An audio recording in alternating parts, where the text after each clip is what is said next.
Second World War, best ending.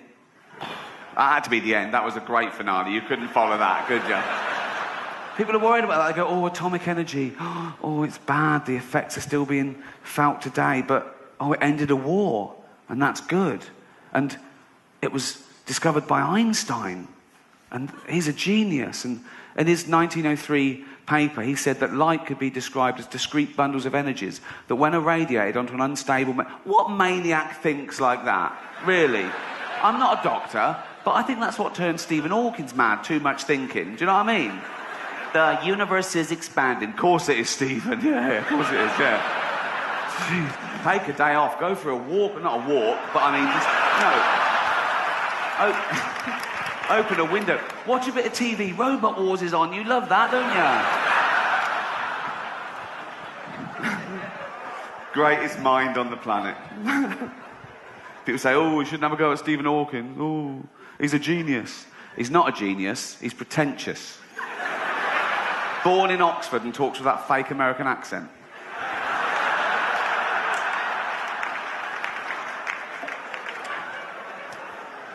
He is actually a hero of mine. Not my greatest hero. My greatest hero is Nelson Mandela. What a man, isn't he? He's an incredible man. Incarcerated for 25 years. He was released in 1990. He's been out about 18 years now. And he hasn't reoffended. I think he's going straight. Which shows you prison does work.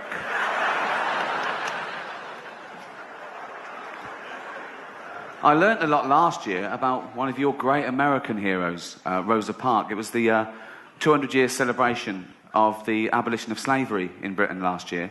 We were a bit ahead of you on that. But well done. Well done. But the abolition of slavery wasn't the end of racism. Racism was still inherent in society as late as the 50s and 60s in England and America. And it was this one incident that sparked off the civil rights movement. A young black woman called Rosa Parks refused to give up her seat to a white person on a bus. It was the law, but she'd had enough. And she was arrested for that. But then that law was changed. But she didn't stop there. She started sitting in those seats meant for disabled people.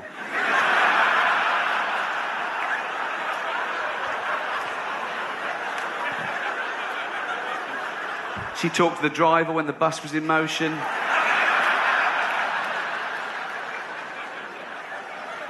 Did she have the correct change ready? Did she, bollocks? Oh, some people. Cheers.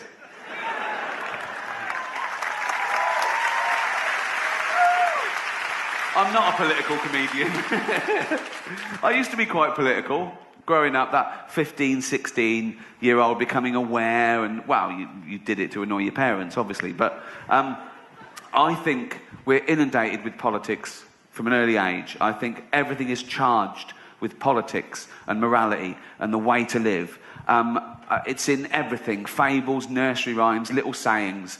I remember, I must have been as young as 6, when we used to have an assembly at school, an infant school, and we'd all come in every Monday and sit down on the floor, cross-legged, and our deputy headmaster used to come and tell us a story. And it always had a moral that we were meant to think about, and this would make us into leaders of men, character building. And he used to take ages over it. And he loved it. It was his best day, you know. And I remember he told us about the 2 mice. The lazy mouse and the industrious mouse. And it was summer, and these 2 little mice were out in the woods. The sun was out, the streams were babbling, there was flowers, there were berries, there were nuts, there was, and Lazy Mouse, he'd just be running around in the sun, having a bite from a berry, throwing the rest away. There was loads, it was never going to run out. Industrious Mouse, he'd have a berry, sure, but he'd eat it all, and he'd put one away for a colder season. He knew. Lazy Mouse, he'd be fucking running about, sunbathing, eating, chewing, throwing the rest away. Industrious Mouse went, oh, be careful, Lazy Mouse, because come winter, oh, fuck off, you square.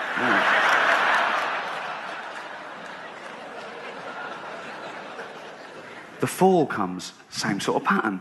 The last of the berries, he's chewing them, throwing the rest away. He's just like chilling out. He's kicking through the leaves. You can't see him. If you saw the leaves moving, he'd be under the leaves, basically. You'd go, what's that? It's lazy mouse underneath the leaf. If you could go under there, like the Discovery Channel, you'd see lazy mouse going, fuck it.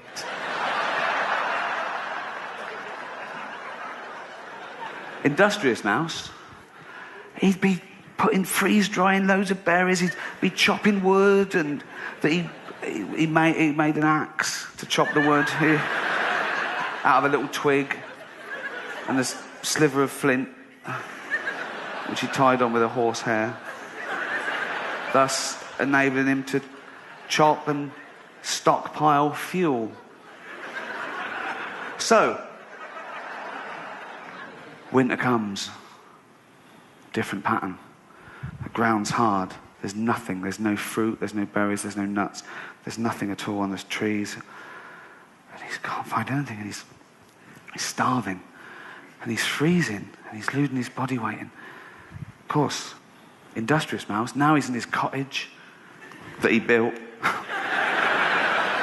somehow. Roaring log fire. Just sitting there, rocking, on a pebble. Knock at the door. Who's that? Obvious, isn't it? So he goes over to the door. He opens the door. It's Lazy Mouse. And he goes, what do you want? He goes, I'm cold and I'm hungry. I can't find any food and I think I'm going to die. And he goes, well, I did warn you, didn't I? And he goes, yeah. He goes, never mind. Come in here and share with me. Where's the moral there? Fuck around, do what you want, and then scrounge off a do-gooder. That's a terrible moral for children, isn't it? Awful. He told us the one about the boy who cried wolf. Have you heard that?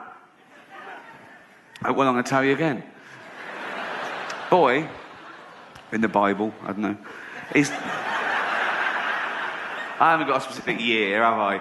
Right? Boy, looking after the sheep for the villagers. That's his job. Look after those sheep, boy. You go, all right, yeah. But he gets a bit bored. Probably gets a bit sleepy if he's counting them. Right? And he thinks, oh, I'll have a laugh here. He goes, wolf, wolf. And the villagers come up and they go, where's the wolf? He goes, there's no wolf. They go, oh, you go. So next day, he gets bored again. He thinks, that worked a treat. He's got very little imagination. He goes, I'll do that again. Okay? So he goes, wolf, wolf. Where's the wolf? There's no wolf. Oh, you can't. So the next day, he's sitting there. There really is a wolf. And the wolf comes up and he goes, wolf, wolf, wolf, wolf. But the villagers don't come. And the wolf eats all the sheep. And we were told the moral of that is never tell a lie. No, it isn't. The moral of that is never tell the same lie twice. Again. A terrible moral for children.